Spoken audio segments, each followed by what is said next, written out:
دوسری بات میرے نبی نے فرمایا میرے بیٹے انس تمہیں ایک عظیم سنت بتاؤں. عظیم حدیث کا اسلوب یہ نہیں، میں اس کو زیادہ واضح کرنے کے لیے اس کا تھوڑا سا اسلوب بدلا ہے، مطلب ایک ہی ہے. میرے بیٹے انس تمہیں حدیث پڑھ سناتا ہوں. یا بنی ان استطعت ان تصبح وتمسي وليس في قلبك غش لاحد فافعل ثم قال وذلك من سنتي ومن احب سنتي فقد احبني ومن احبني كان معي في الجنه. اس کو میں یوں بیان کرتا ہوں میرے بیٹے انس تمہیں ایک عظیم الشان سنت بتاؤں. ذالکہ کا ترجمہ میں تمہیں ایک بہت بڑی سنت بتاؤں، بہت بڑی سنت. ہم تو ذرا ابھی نیچے چل رہے ہیں. میرے نبی نے کہا بڑی سنت بتاؤں. کہا یا رسول اللہ کیا؟ کہا صبح شام اپنے دل کو لوگوں کے بغض سے صاف کر دیا کر. جس گھر کو صبح شام صاف کیا جائے کتنا وہ چمکدار ہو جائے. جس کپڑے کو صبح شام دھویا جائے، پریس کیا جائے، کتنا چمکنے لگ جائے گا. تو دل بھی ایک گھر ہے، دل بھی ایک کپڑا ہے، اس پر داغ لگتے ہیں. جب میں کسی کے ساتھ نیگیٹو ہوتا ہوں تو اس کا اثر اس کے دل پہ جاتا ہے. تو میرے نبی نے فرمایا بیٹا چونکہ آندھی بہت زیادہ ہے تو صرف ایک دفعہ جھاڑو دینا کافی نہیں ہوگا، صبح بھی جھاڑو دینا ہے اور شام کو بھی جھاڑو دینا ہے. اور رات کو سونے سے پہلے یہ کہہ کے سویا کرو یا اللہ میں نے سب کو معاف کیا. کوئی معافی مانگنے آ جائے تو دیر نہ کرنا، فوراً معاف کرنا.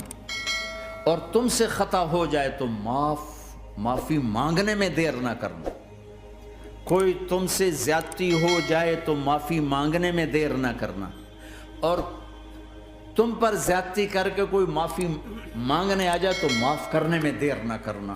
اللہ کی رحمت تم ایسے چھاؤں میں لے لے کے. دل کو صاف رکھو، بے حساب جنت میں جاؤ گے، بغیر حساب جنت میں جاؤ گے. دلوں کو صاف کرنا سیکھ لو. اپنے دل کو جھاڑو سے دیکھو نا، اگر ہم اپنے گھر کو صاف نہیں کریں گے تو کتنا گندا ہو جائے گا، اور صاف کریں گے تو چمکدار ہو جائے گا. دل تمہارا گھر ہے، اس کو اللہ نے اپنے لیے پسند کیا ہے، اس کو صاف کرو صبح بھی شام بھی. یا اللہ میں کسی سے ناراض نہیں. اگر تم اس مجمع میں ایسے لوگ بیٹھے ہو جو کسی سے تم بولتے نہیں ہو، بھائی ہے، دوست ہے، میاں ہے، بیوی ہے، چاچا ہے، بھتیجا، آپس میں اگر تم کٹے ہوئے ہو، ہاتھ جوڑتا ہوں اٹھتے ہی صلح کر لو. چونکہ میرے نبی کا فرمان ہے جب دو مسلمان آپس میں لڑ پڑیں اور بات نہ کریں تو اللہ ان کے سارے عمل مردود کر دے. تو کہتا جب تک یہ صلح نہیں کریں گے ان کا کوئی عمل قبول نہیں. تو اپنے دل پہ پتھر رکھو، معاف کرو، خود جا کے معافی مانگو. چاہے جتنا اس میں تمہیں زور لگانا پڑے مانگو. اللہ کی قسم میرے نبی کا فرمان ہے معاف کرنے سے عزت گھٹے تو مجھ سے لے لو. معاف کرنے سے عزت نہیں گھٹتی.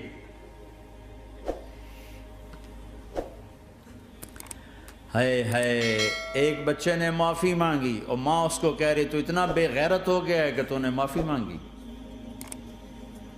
اگر ماں کہہ رہی تو اتنا بے غیرت ہو گیا تو نے معافی مانگی. ماؤں کا یہ سبق ہوگا تو اولاد کیا کرے گی. آپ سوئے ہوئے ہیں، سفر میں ہیں، میرے نبی ایک بدو آیا، غورس اس کا نام تھا، غورف.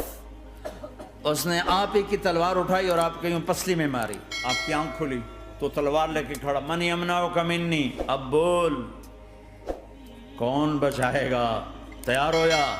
تو آپ ہنس پڑے. آپ نے کہا اللہ. وہ اللہ کہنا تھا کہ تلوار اس کے ہاتھ سے گر گئی. تو آپ نے اٹھا لی، آپ نے ایسے سیدھی کی. آپ نے کہا اب تمہیں کون بچائے گا؟ کہنے لگا مجھے تو ہی بچائے گا. تو آپ نے کہا کلمہ پڑھتے ہو؟ کہا نہیں پڑھتا. کہا جاؤ معاف کیا.